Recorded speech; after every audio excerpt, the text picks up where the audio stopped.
night may be long and the dark may be deep, but the answers are there to be found. Whether it's the normal, the abnormal, or the paranormal, you're in the right place. Let's go beyond reality. Welcome to the show. Tonight we're going to be talking about the normal. Well, pop culture, anyway.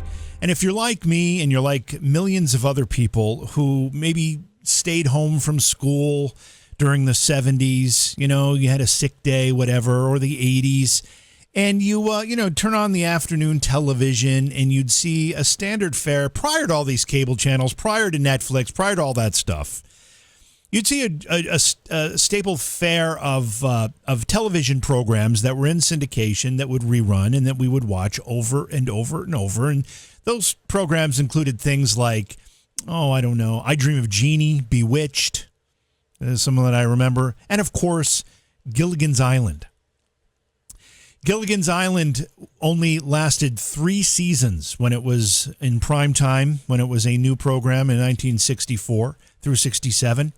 However, it left a mark on pop culture that still is felt today, and that's in no small part a testament to the star of the program, Bob Denver, who played Gilligan, little buddy, to the skipper. And tonight we are very, very honored, and we have a real treat for you. We've got the widow of Bob Denver, Dreama Denver, joining us. She's written a book. It's called Gilligan's Dreams, The Other Side of the Island, and we're going to talk about Bob as a person, as a father, as a husband, as a man, as an actor, and of course as the iconic character of Gilligan, which probably is what he's best known for. I would say that by leaps and bounds, that's what he's best known for. That character is just an icon. So we're going to go to break quickly here so we can get Dreama on the line and begin our conversation, because we only have her for about 45 minutes, and we're going to make use of the entire time. So we'll go to break, and we'll be right back. Please support the program. Go to patreon.com/Johaw. That's JOHAW. All right, welcome back to the program. It's Beyond Reality. I'm your host, JV. Thank you to everyone for being here tonight as people file into our chat room. Good to see everybody joining us. Plus, thank you to all the folks listening to this program as a downloadable podcast, too. We have so many people that do that. Those numbers are terrific. We get downloaded something like 10,000 times a day. So thank you so much to everyone who does that. And please, if you would, share it with your friends, people who you also think might enjoy what we talk about here. Tonight, we're going to take a very, very interesting course. We're going to talk pop culture, particularly a TV icon, a TV legend, in fact. We all know Gilligan. We all know Gilligan's Island. It's something that, if we're not born with this knowledge, it comes to us very, very quickly in pop culture circles and in American television. Gilligan's Island, an iconic television show from the 60s, that ran in reruns throughout the 70s, 80s, 90s, and still rerunning today, and it's beloved by millions. Tonight, we're going to be talking with the star of that program, Bob Denver's wife. Bob left us a few years ago, but Dreama Denver is here to talk about Bob's life, his career, his work, and what he was like as a man, as a husband, as a father, and as an actor. Dreama, welcome to Beyond Reality Radio. It's such an honor to have you with us tonight. Thank you so much for being here. JD, I just love that you're keeping me up late. I love this. Yeah, it's a great. You sound so chipper. Well, you do too, and it's a great time to be up at night. This is when all the interesting people come out of the woodwork, and we get to talk about all sorts of interesting things. And I remember when I used to be one of those interesting people. I think that everything started at 11 o'clock at night, right? I think you probably still are. First of all, I have to say, your name is so beautiful. Tell me about your name, Dreama. Oh, thank you so much. I've always loved my name. There's not a real interesting story. I should make one up. I really should.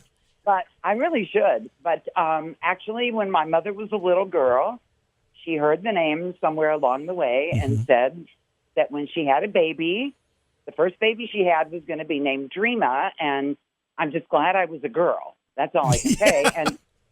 And my dad wanted to name me Stormy, so I'm really glad that my mother won that argument, because I can't imagine. I just think Stormy would be a whole different persona. Yeah. You know what I mean? Yeah, I think you're onto something there. People tend to kind of develop a personality that seems to fit with their name. So I never know which comes first. It's kind of a chicken and an egg thing here. But I suspect we grow into our names. So if your name had been Stormy, it probably would have been a very different outcome Maybe not bad, I but think just so, different. I think so too. I always felt that Dreama was a name you had to live up to.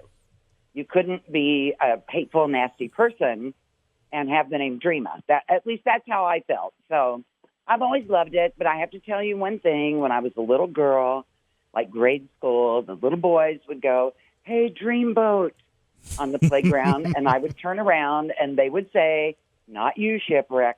So, it had its downside, but I loved it even then. Wow. It didn't matter. Wow. Well, you have a second edition of a book that you've written, which tells the story of your life with Bob. It's called Gilligan's Dreams: The Other Side of the Island. To get started in this conversation, tell us how you met Bob and how your relationship began. Well, I was a young actress working mostly on stage, and I happened to be in Florida visiting my family between shows, and a friend called me and told me they were auditioning for a show called Play It Again, Sam. That was a Woody Allen show for those who have a theater background, and I would be great for the lead. And so I thought, okay, well, I'll go over and audition, and I did. And I got the part, and this is actually exactly what happened. I was talking to the producer after I got the part, and I said, "So who's going to be starring in the show?" And she said, "Bob Denver." And I stopped and I looked at her and I said, "Gilligan?" And she said, "Yes." And I said, "Seriously? I'm going to have to do love scenes and kiss Gilligan? Really?" And she was like, "Well, yeah, if you want the part, yes, you're going to have to do those things." And I was like, no.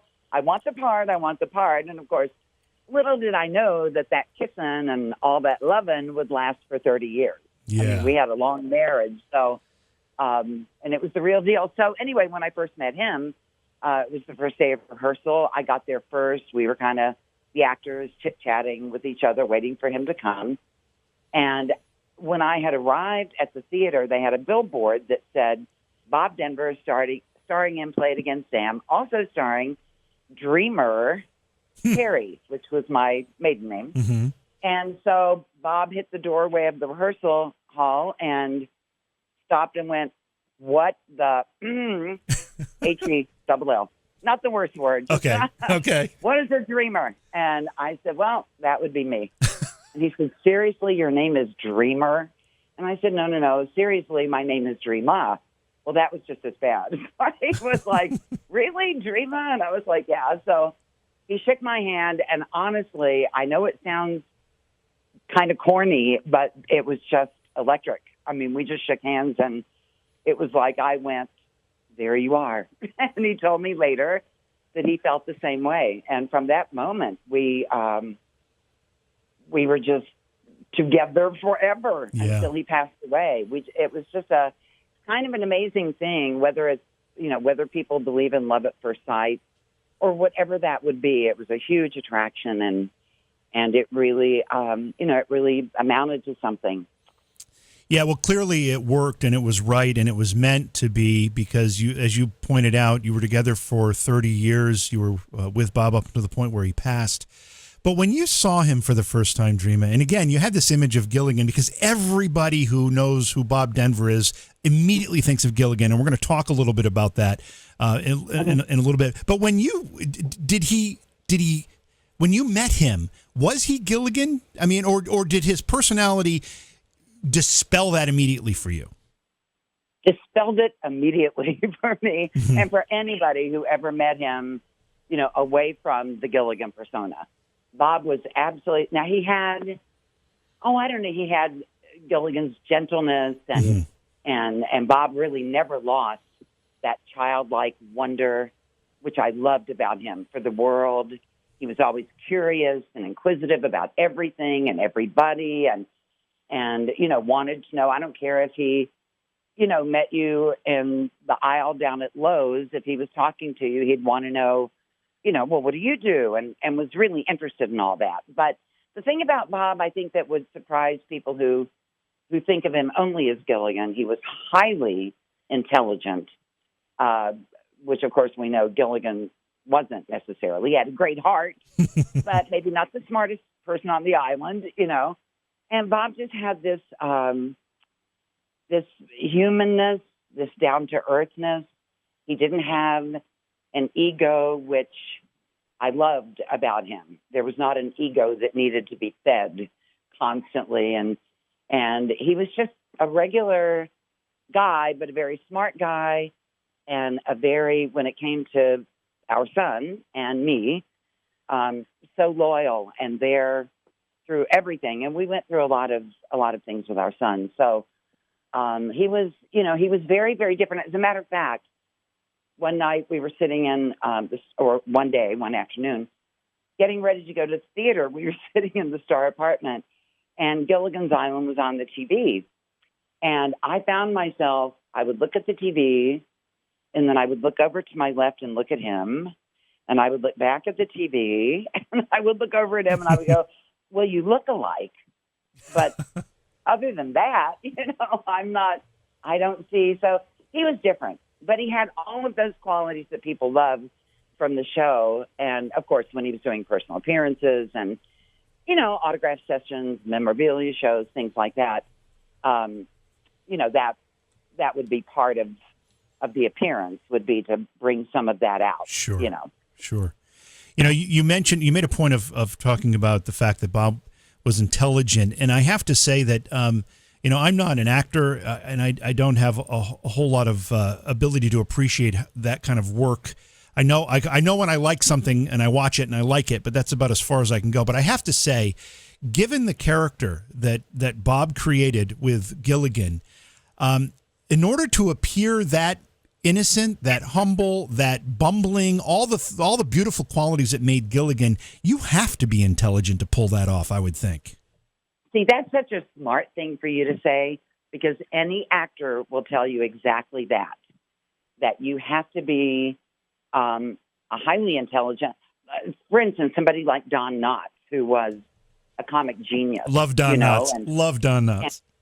Yeah, absolutely. You have to be, you have to be smart to pull that off, and you have to be smart to recognize that very thing. Mm-hmm. So he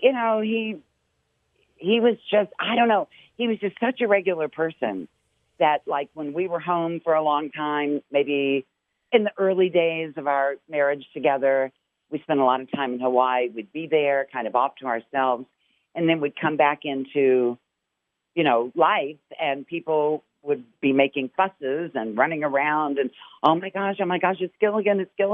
And it would kind of take us both aback. I'd be like, yeah. What are they talking about? And then it would, it would sort of settle in, and you go, oh yeah, okay, right. Back to the real world. Here we go. Now, Bob got,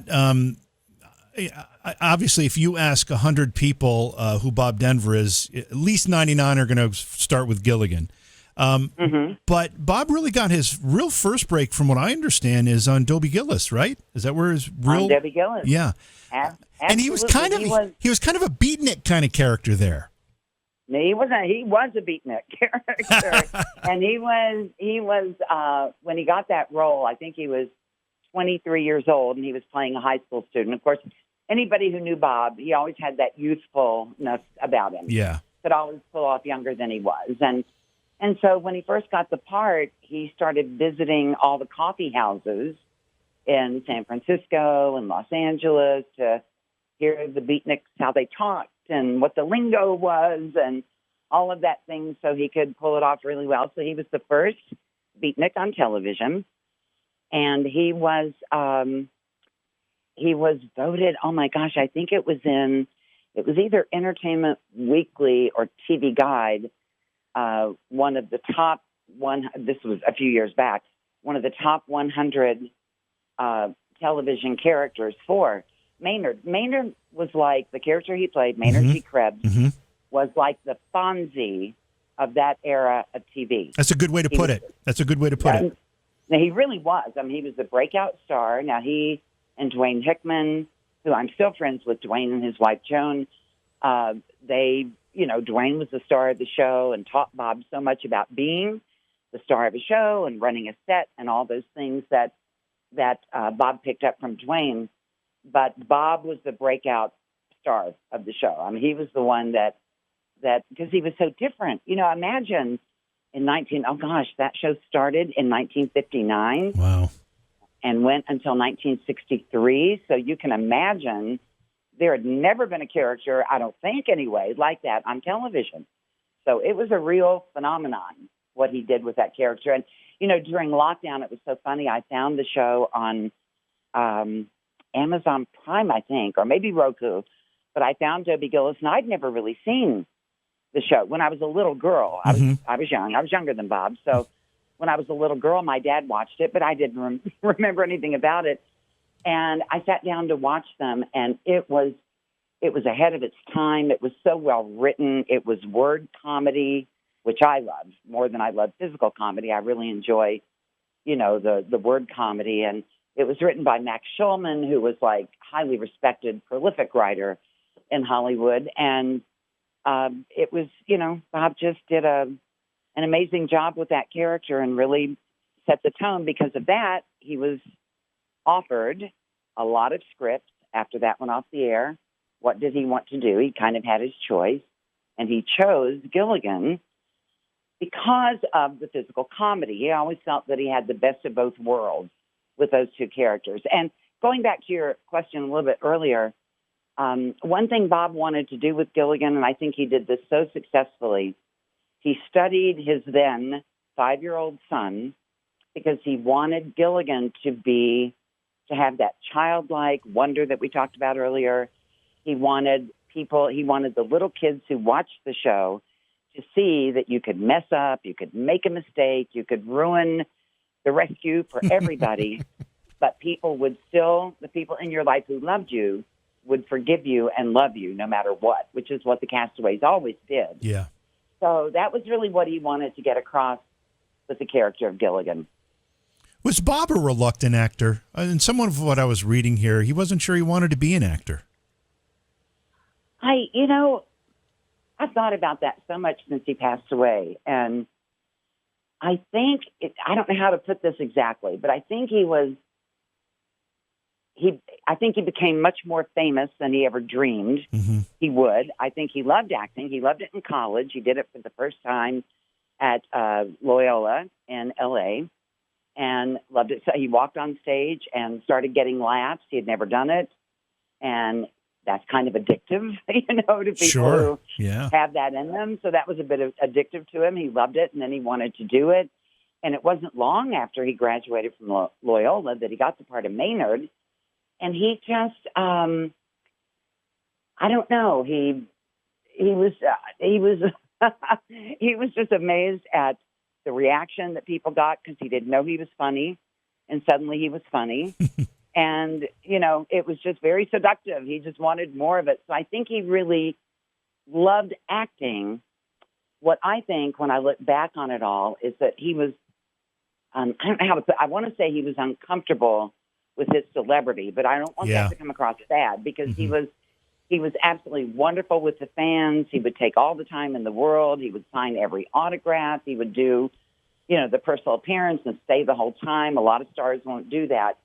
But I think the fact that he was just famous always sort of made him go, what? What? Yeah. I'm Bob. I'm just Bob, I really think that's how he was. So I don't think it was reluctance to act. I think he loved that part, but I think all the trappings that came with that were sometimes overwhelming. Yeah, that's a kind of humility that is all too rare these days, and it's refreshing to hear you say that because that's what my read would have been as well. That he enjoyed what he did, he loved his work. However, he was uncomfortable maybe with the adoration or the fuss that comes along with it over him. He felt like, and I'm just going based on what you said now, but he felt like he was just a regular guy and wanted to be a regular dad and husband. He was just a regular guy, and I think he didn't mind the fuss when it was the whole cast. Right. Because he loved both of those casts he loved so much.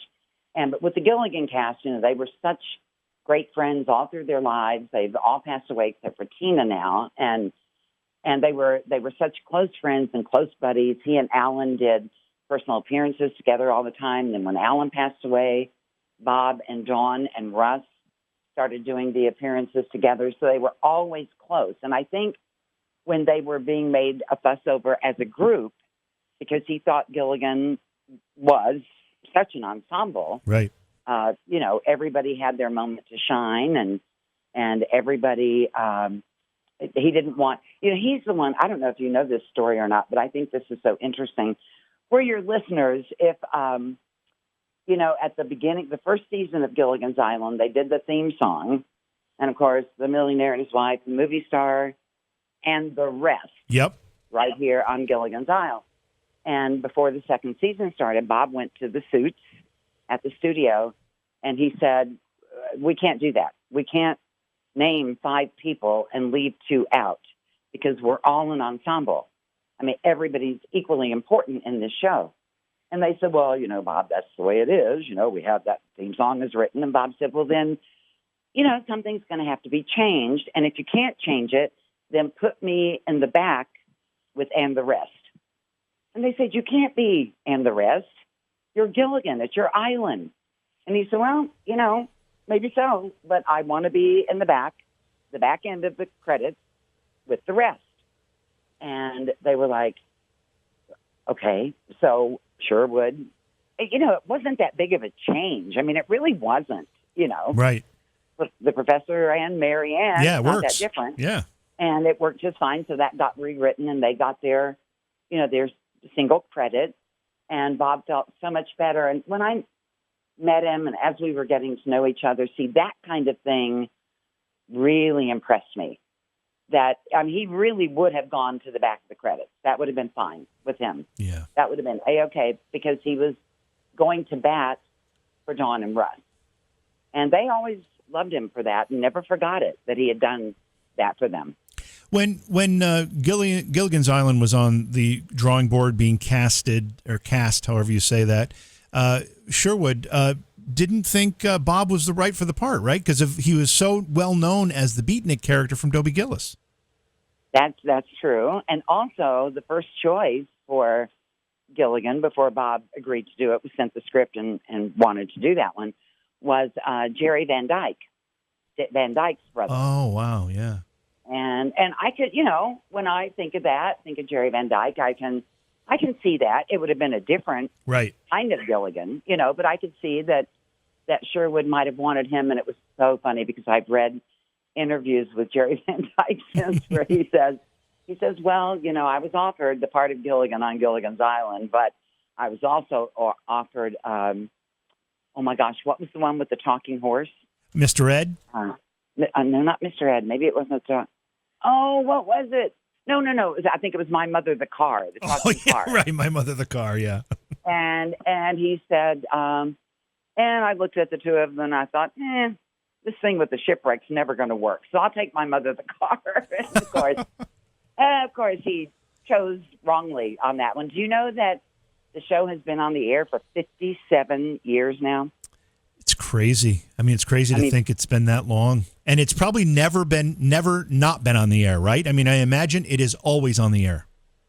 Well, what you said in the intro is so true. I'm telling you, when I met Bob in the mid-'70s, actually 77. I don't know if that's mid or not. I guess it's closer to the end. But in 1977, when I met Bob, that show played umpteen times a day. I mean, we'd be working someplace doing a show because, of course, after we fell in love and met each other, we worked together all the time and on stage. And so we would be somewhere. For some reason, Charlotte, North Carolina sticks out in my head, but we were there. And I'm telling you, the show between the hours of 3 o'clock in the afternoon and 6 o'clock at night ran against itself on almost every channel. Yeah. And that continued all through the 70s and 80s.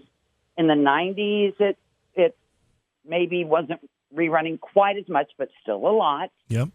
And then in the 2000s, it sort of, I think now it's on MeTV and maybe Nick at Night. Is Nick at Night still around? I don't even know. I don't either. I don't think I get the channel if it is around still. But it reruns still, so it's still on the air. But when Bob passed away, it had been on the air for 41 years, and he couldn't believe that. He would just look at it and go, "You've got to be kidding me. You have got to be kidding me. We thought we were making this little show."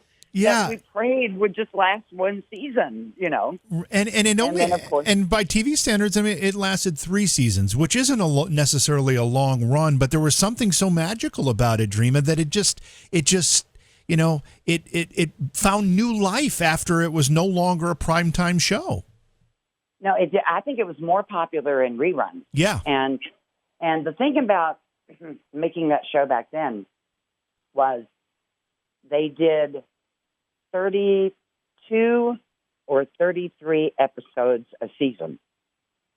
Now, nowadays, 22 episodes is the most you're ever going to get. And now with Netflix and 10 and Prime and all of that, they make 10 episodes, maybe 12. Yep. And that's it. So they did have, at the end of the 3 years, they had 98 episodes, which ended up being plenty, obviously, to rerun endlessly. They could really rerun the show a lot. So it was interesting. I remember one time when Nick at Night, I think, first went on the air in the early days of Nick at Night.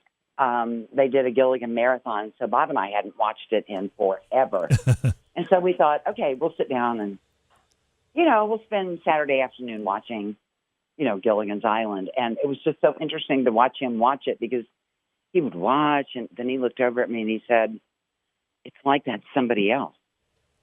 He said, it's like, I know the guy, and I remember doing some of those things, but it's like watching, and now that I'm older, I can look back at things I did when I was in my 30s and just go, yeah, I recognize her, but wow, that's me, really? I mean, it's interesting how that sort of breaks down as you get older. When you look at your younger self and it's you, but it's like, wow, Does it say anything about me, Dreama, that I do that after a week? I listened back to a program a week ago and I'm like, did I really do that? Is that really me?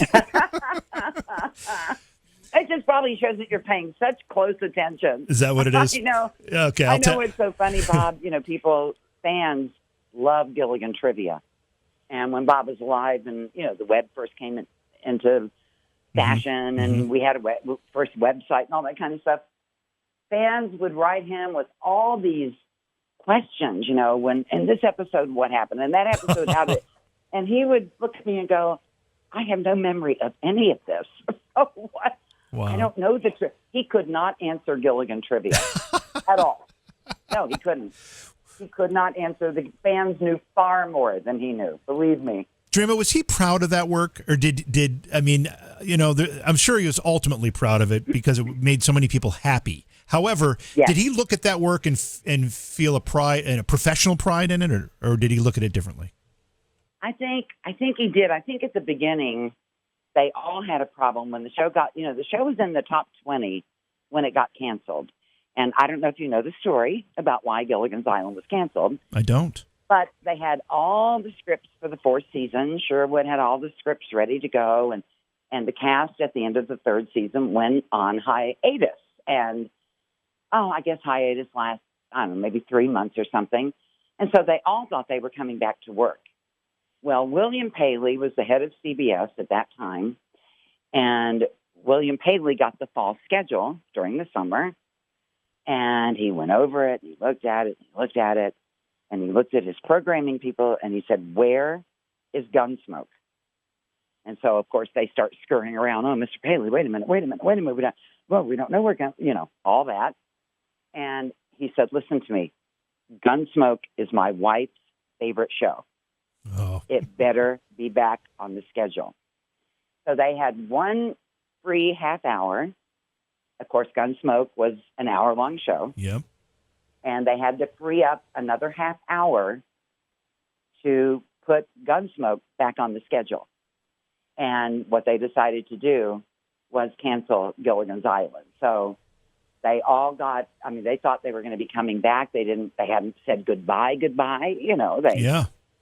And so it was I think it was disturbing. But what they all kind of fought after that happened was typecasting. We all know, if we know anything about Hollywood, maybe not as much nowadays as it used to be, but typecasting was huge back then. And so Bob sort of railed against being thought of and known specifically for Gilligan.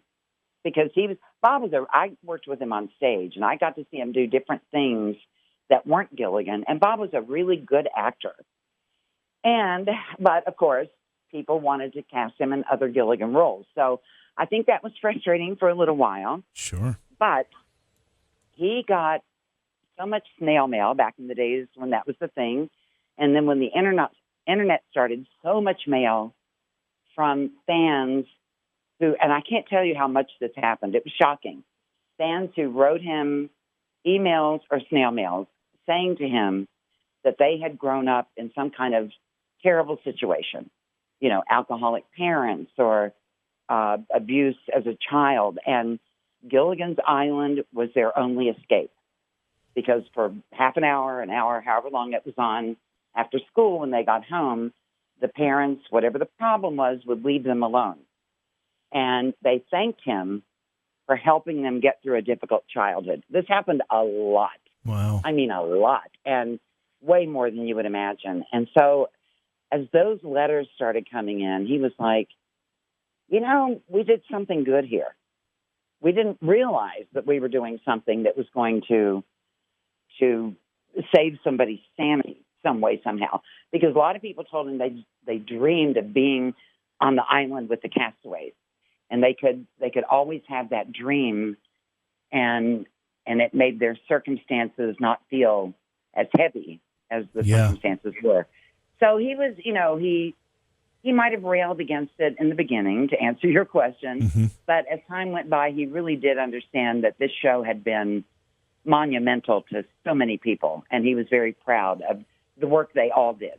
He was proud of everything about it. Dreama, do you think if the show had continued 4, 5, 6, however many seasons beyond the 3 that it aired for, do you think it would have been a different outcome? Do you think it would have found its place in the pop culture lexicon the same way? We know that Star Trek only lasted 3 seasons, and that too somehow had a magic formula that has just found its permanent spot in American pop culture, just like Gilligan's Island did. Do you think that if it had lasted longer, it would have done the same thing? That's interesting. Nobody's ever asked me that before. Maybe 3 is the lucky number, like the 3rd season's the charm.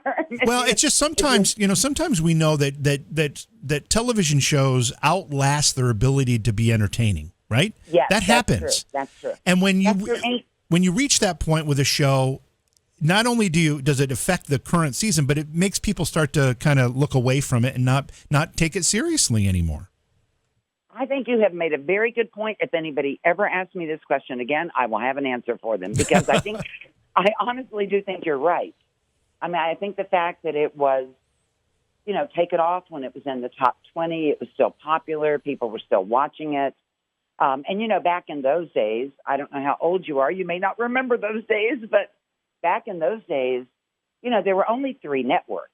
So now this is the thing about Bob that I think is so amazing. Nowadays, you see an actor do this series, like Rob Lowe, for instance, just goes from one series to the other. And I love Rob Lowe. I'm not picking on him at all. But he's always working, and different series, and, always employed. Back in the day when Bob was on television, there was only ABC, NBC, and CBS. Yeah. And if you had a show on any of those networks, whether somebody watched your show or not, they knew who you were. Yep. Because there weren't that many famous people to keep track of. That's right. It wasn't like, it was like there were only 3 networks if you didn't watch, you still heard about. And Bob managed to have, now most people don't know this, but Bob actually ended up having 5 series, which was unheard of back in those days. You just didn't, but he had Dobie Gillis, and then he had Gilligan's Island, and then he had a show called The Good Guys with Herb Edelman and Joyce Van Patten, and that one I think lasted. I want to say it lasted 2 seasons, and it was on, oddly enough, against the Brady Bunch, another Sherwood show, and of course the Brady Bunch beat out The Good Guys. But then after The Good Guys, he and Sherwood kind of teamed up again. And they did a show called Dusty's Trail, which was basically Gilligan's Island on a wagon train. So out west, the wagon train gets lost their wagon gets lost from the whole wagon train. And honestly, it was Forrest Tucker, who was like Alan Hale, big guy like that. He was the whatever they call them on wagon trains, the master or the head guy. Bob was the sidekick again. And then they had a schoolmarm, a saloon girl, something that was equivalent to the professor, maybe at that time just a scientist or something. And who am I leaving out? And the rich couple. And they had a rich couple, so it really was Gilligan's Island in the West. And I think that one might have gone for a couple of years. And then he did a show, and this just blows me away. He decided he wanted to do a Saturday morning show for the kids. And so he did a show in the early 70s, called Far Out Space Nuts. And the thing that blew him away about that, there were only 16 episodes. Now, this was a live-action Saturday morning show. There were only 16 episodes. People like John Carradine came and guest starred. Oh, wow. On Far Out Space Nuts. Blew Bob away when he was telling me about it later. Obviously, I wasn't around for that. But the kids in the 70s who grew up with that show loved that show. I mean, I'll still have people come up to me and go, "Oh, I loved your husband in Far Out Space Nuts." And the interesting thing is, I've never seen Far Out Space Nuts. I've never even seen it, But it was only 16 episodes, but they had some amazing guest stars, and he had a really fun career, I think. Yeah. He really did. You mentioned the 3 networks, and I am old enough to have experienced that. In fact, I started watching whatever I was watching on a black and white television because that's all we had. Yeah, I remember those days, yeah. In addition to only having the 3 networks, Dreama, you talk about we knew all the celebrities from the shows because there weren't as many, and you heard about the others. But the other thing we did is we all had TV Guide. And all these people were at one point on the cover of TV Guide with their shows. And, we were all exposed to them that way, too. Everyone was getting that TV Guide every week. Almost every single household got it. And that's how we knew what was going to be on. But the covers and the articles talked about all these shows and all these people. So I don't know for a fact, but I'm sure Bob was in there at some point. Oh, he was on the cover. Gosh, I want to say 4 or 5 times. Yeah, that would make sense. There's kind of an interesting story if you want to hear it. I do want to hear it. Yeah. About one of the TV Guide shoots. Okay, it's again Bob going back to the cast. They wanted Bob to do a TV Guide cover with Tina Louise, who played Ginger. And Bob said to him, he said, "Well, I'll do it, but we have to have Dawn Wells on the cover too. I can't have 2 women in the show, 2 young, gorgeous women, and not do a cover with both of them." And so they tried to argue, "No, we only want Tina." And he was like, "Look, I'm not going to do it if you don't do it with both girls." And so finally they relented, and they said, okay, we'll take both girls. So they get to the photo shoot, and they're doing the posing and everything. And there's one where Tina's doing her Marilyn Monroe, pucker and all that kind of stuff. And Dawn's on the other side of Bob with her little pigtails, and she's just looking as cute as she can be. And they take the picture, and, it's done. And Bob's happy because he got both girls in on it. Dawn didn't get left out. Well, when the TV Guide came out, they cropped Dawn out of it. Yep, they did. And she ended up being, Dawn just passed away not long ago, and she ended up being so popular because of Gilligan's Island. But anyway, they cut her, they cropped her out, had Bob and Tina on the cover, and when Bob saw the TV Guide on the spine, because it was thick enough to have a little spine, do you remember? Yeah, I do. The thing was, on the spine, you could see just the end of Marianne's pigtail. Wow. It was like, and Bob, he was not real happy that they had done that, but I guess, they were going to get their way no matter how they had to do it. So I always thought that was very, very sweet because Dawn and I were close friends for 45 years. And that's another. Yeah, she Another loss. she passed away rather recently. I mean, my concept of time is a little off because of this pandemic stuff, but it was. I tell you, it's the truth. I'll think it's been 6 months, and it's been like a week and a half or something. Yeah, but it was December 2020. Yeah, I had an opportunity to talk with her. In addition to doing this radio program, I run a series of. They started out as horror film conventions. They turned into more nostalgia conventions, and I was going to have her appear at one. And I think we went into COVID year, and things got crazy. But well, I do those all the time. So if you ever want me, hey, give me a yell. I'm going to take you up on that. Absolutely. But I did I did note on your website, and of course it's bobdenver.com for anybody looking to check this stuff out. But I did note you had a nice tribute to Dawn on that website with a picture of you, the two of you together. Yeah, we were really, really close, and it's interesting to me that the last time she was here with me was early in 2019, February of 2019. So by the time COVID hit, I hadn't seen her in a while, but she came here to do a fundraiser for me for the Denver Foundation, and it was so funny. she was supposed to be here for like 2 days, and we were having so much fun that when the concert was over that she helped me MC, she said, I'm going to stay like 3 more days. Would that be okay? And I'm like, stay as long as you want. I love it, And so we just had the best girl time. I mean, we sat around, watching movies and eating popcorn and just doing the girly stuff, talking into the wee hours. And of course, then she went back to LA, and the way our friendship worked, she was on the West Coast, I was on the East Coast. There would be times when we would talk, oh my gosh, sometimes multiple times a week. And then there'd be other times when each of us would get busy or one of us would get busy, and maybe we'd go 2 or 3 months without talking. And so when she passed away, even now, I mean, it's been almost a year. I guess it's been, 10 months?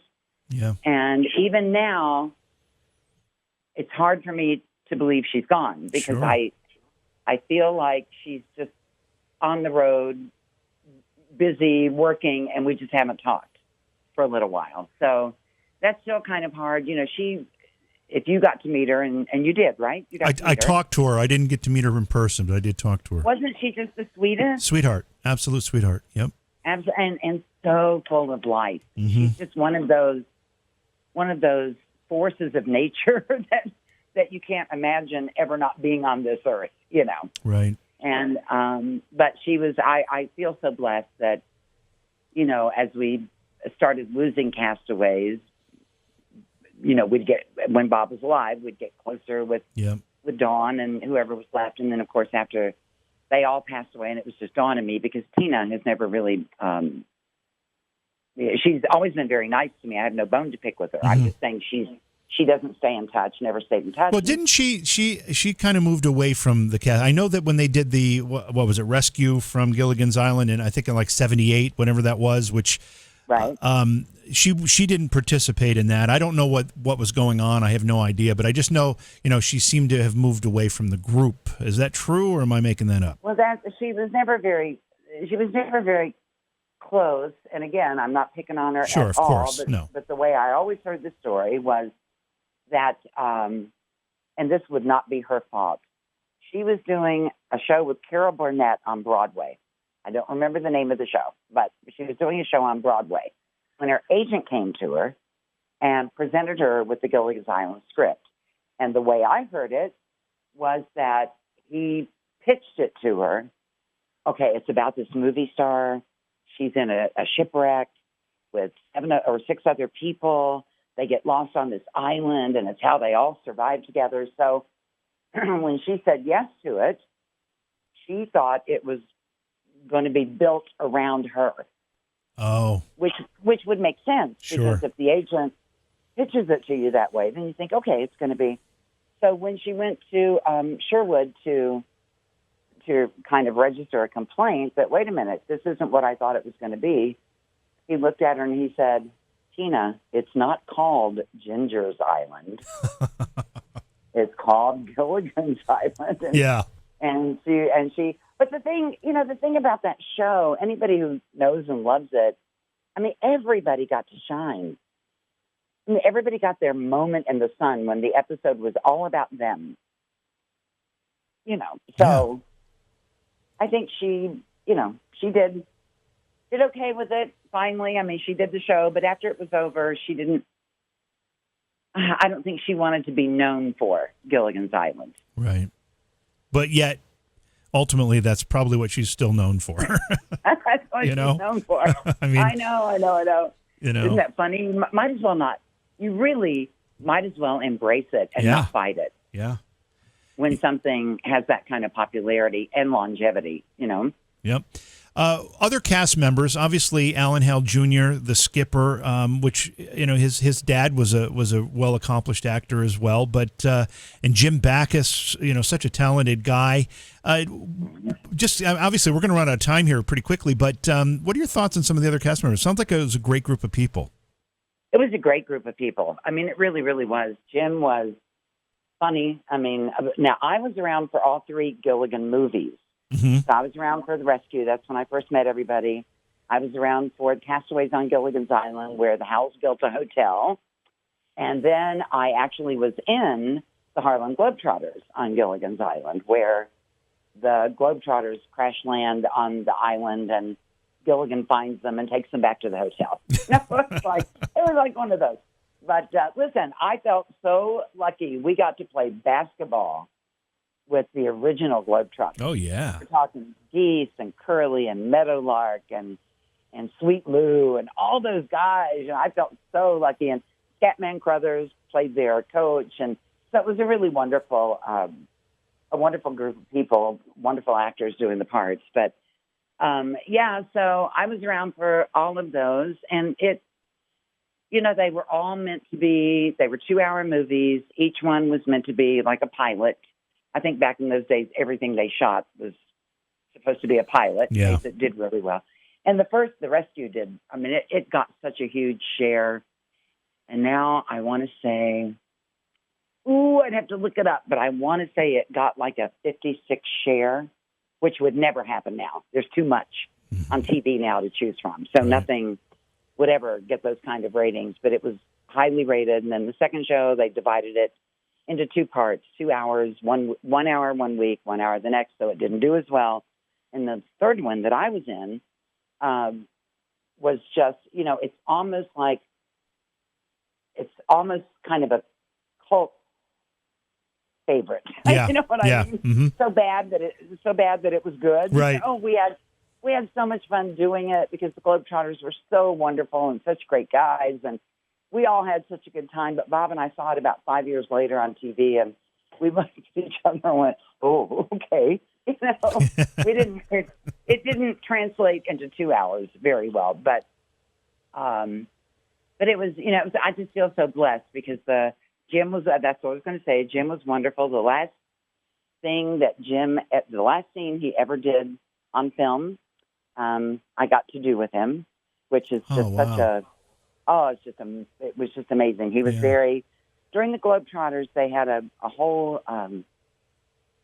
script that was it was built around Jim, Mr. Howell, and one of his rivals, another rich billionaire kind of a guy, were always testing each other and trying to outdo each other. And so the whole thing was built around Jim, and Jim ended up being very sick with Parkinson's, I think it was at that point.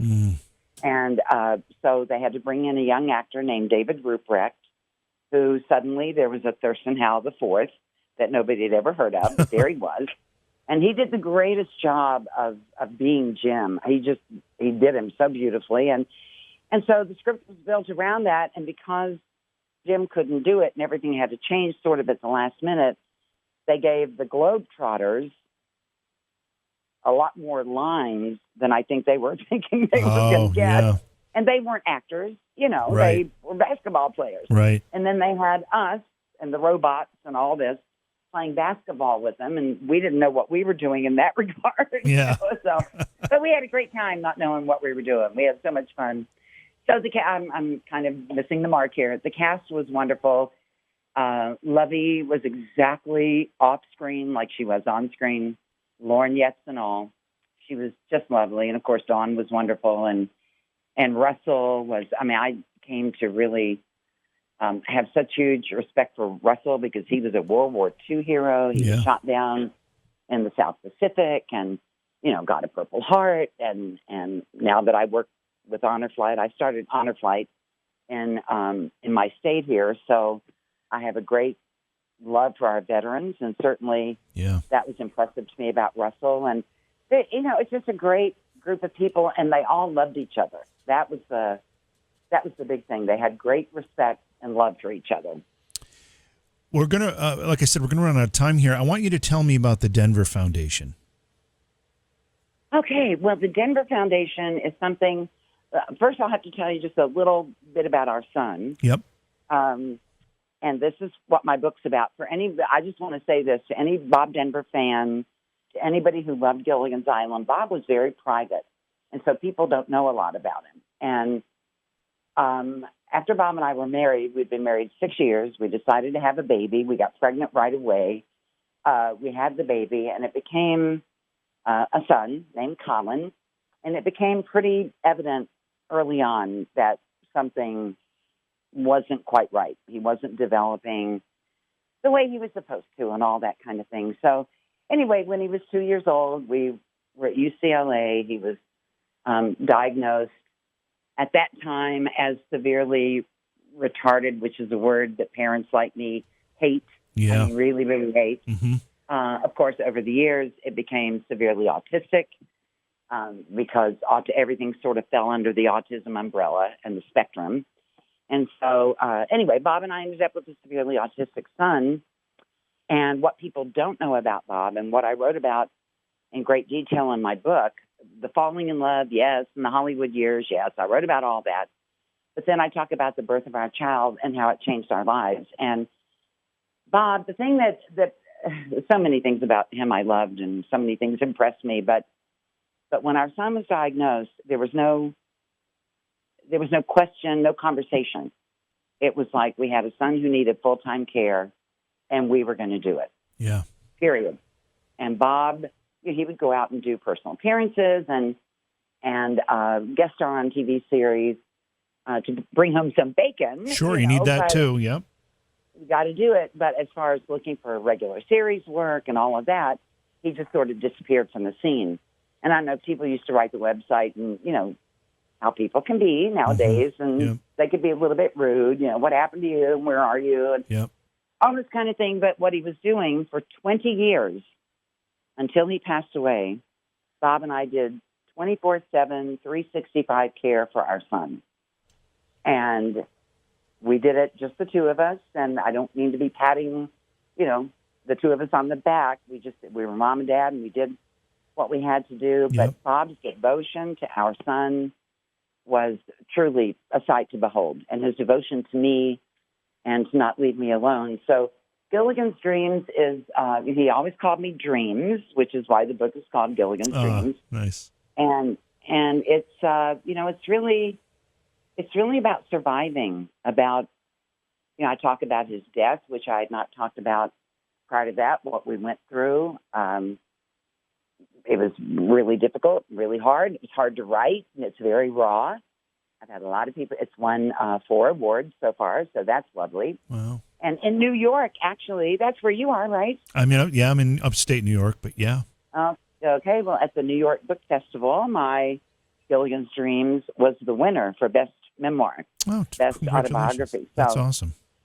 Oh, no, that was really exciting. So I'm very happy with that. And then I have a children's book that Bob inspired, and we probably don't have time for me to go into that whole story, but it's won like 10 awards. I mean, it's been an amazing adventure with the children's book. I love it so much. And that would be 4 Bears in a Box, right? That would be 4 Bears in a Box. Mm-hmm. Yes, Bob inspired that one. He encouraged me to write a children's book. I didn't get it done and published until he was gone. But the thing that's wonderful about it was he had originally thought he would illustrate it for me. So when you first open the children's book, on the inside, I don't know what that part, I should know what that part is, but, between the the hard cover Yep. and the first page, there are pencil sketches. Those were Bob's original pencil sketches. Oh, wow.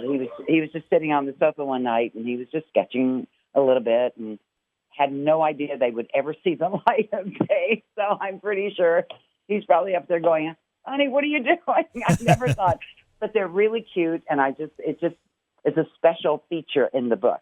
And I know we have holidays coming. I'm telling everybody it's a really great book for little kids to read aloud to them, or I'd say up until maybe the age of like 8.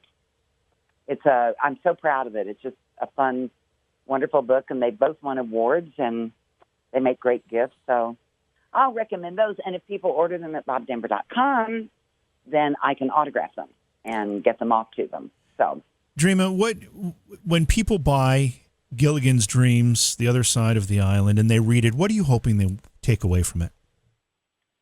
Oh, I had, first of all, I had 3 or 4 reasons for wanting to write it. First of all, I wanted them to know Bob, the man, the father, the husband, not just the character of Gilligan, because he was not perfect. None of us are, but he was really an upstanding human being and just so devoted to his children. So what I wanted the book to inspire, because I've got to tell you, when somebody reads it, I've had so many people tell me that when they pick it up, they can't put it down. So I don't know that there could be a better compliment to a writer. That makes me feel really good. When I wrote it, I worked really hard. I wanted the person reading to feel like they were sitting across the kitchen table from me, and we were sitting having a cup of coffee, and I was telling my story. So I worked very hard at that, and I've had a lot of people respond that that's how they felt when they read the book. So that was great. But I wanted people to be inspired to know that you can survive. I mean, Bob and I, we went through, obviously, our son's diagnosis. For any parent, any kind of diagnosis, you would rather it be you than your child.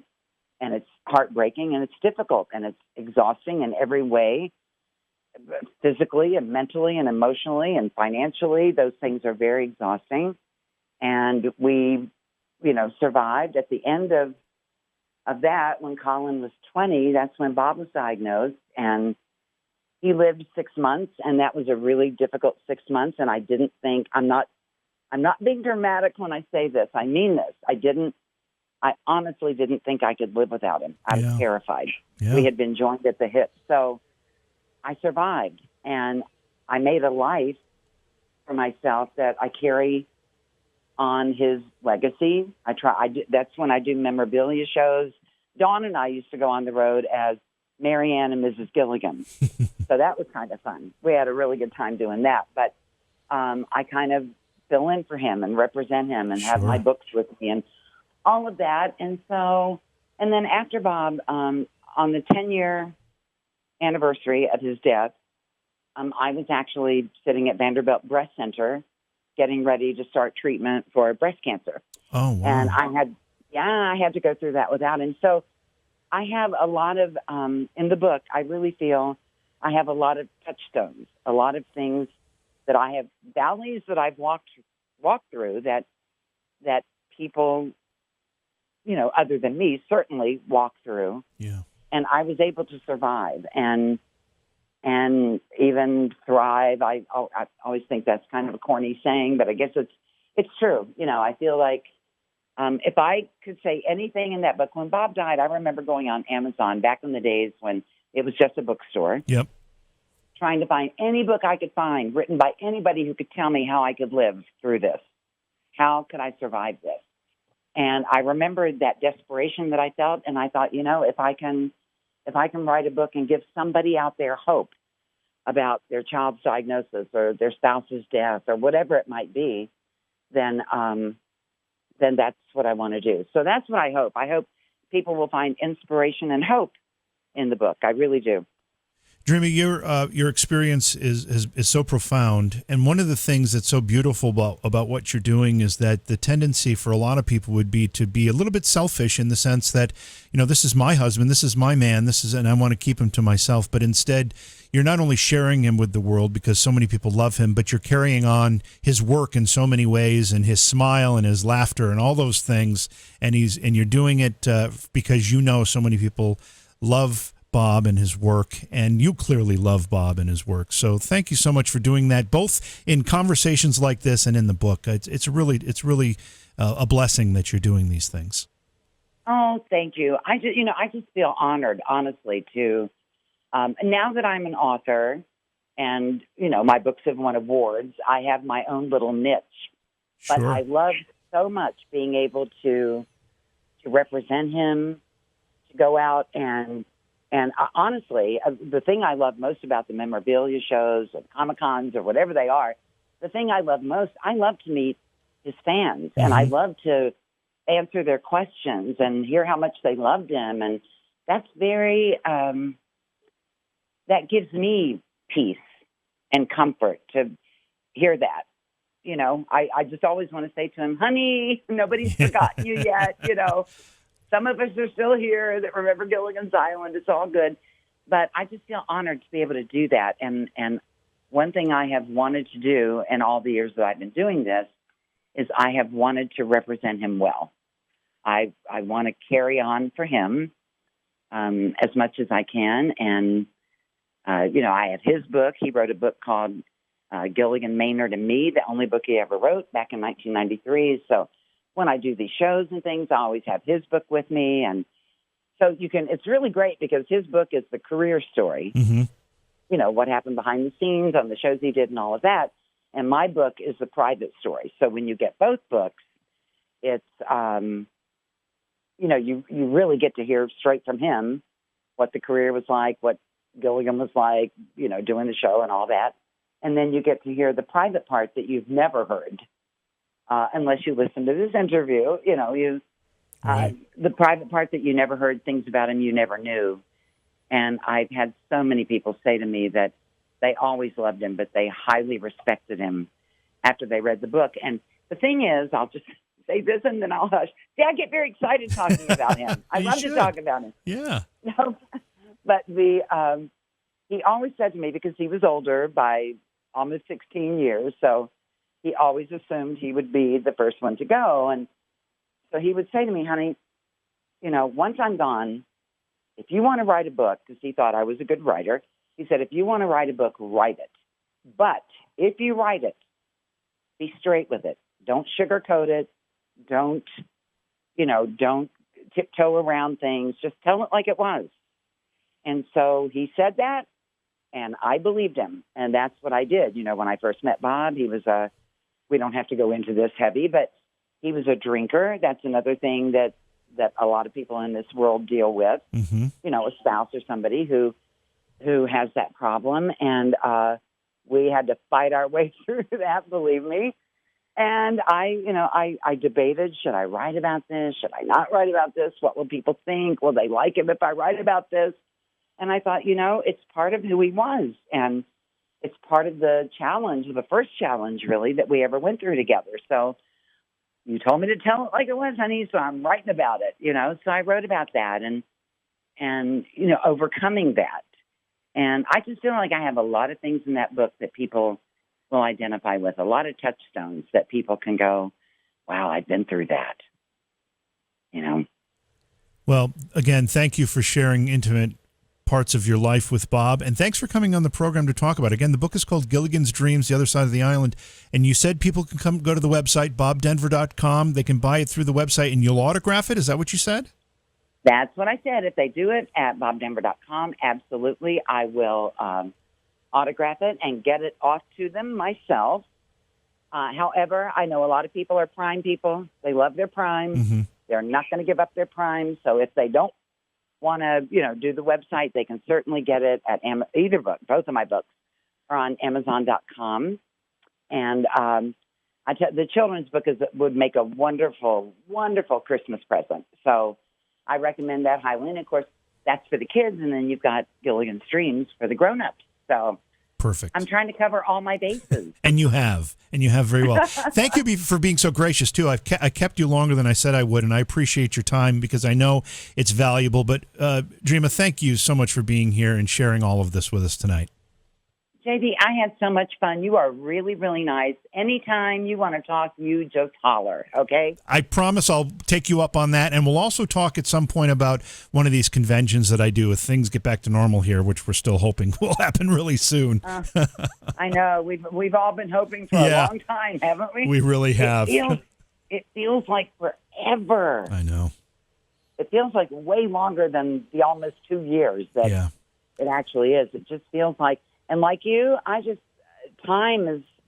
no sense of time anymore. I know, it's crazy. It's almost because really the thing that's kind of scary, not to keep you any longer, but the thing that's kind of scary about this, it's almost starting to seem normal, and I don't like that because this isn't normal. This isn't my normal. I used to travel all the time. I used to get out and do stuff, and suddenly I don't even think about that anymore because this routine has changed so much, and I don't like that. Yeah. You know, I was just reading, I swear, I think today I was just reading something online about, you know, and I don't want to get political here or anything, but if we give up little freedoms, you know, it kind of happens subtly. Mm-hmm. And it said just what you're saying. Suddenly, this becomes normal. Yep. And then another step is taken, and then that becomes normal. Yep. And pretty soon, your children or your grandchildren aren't going to have a clue about how it used to be. And that is scary. It is. It sounds like you and I could have a completely different conversation for another program because I agree with what you're saying here. You're right on target with that. Yeah. I think so too. It's just, I just pray that, you know, we get it together and that life can go back to what it was in 2019. I know. Is that too much to ask? I know. Come on. I know. Oh, it's crazy. We have to say these things, but we do. Again, Dreama, thank you so much for being here. It was I loved talking with you, and I look forward to doing it again soon. Well, thank you so much for inviting me, and thank you for having me. And to all your listeners, let me see. For me, it's 12:15, so good night.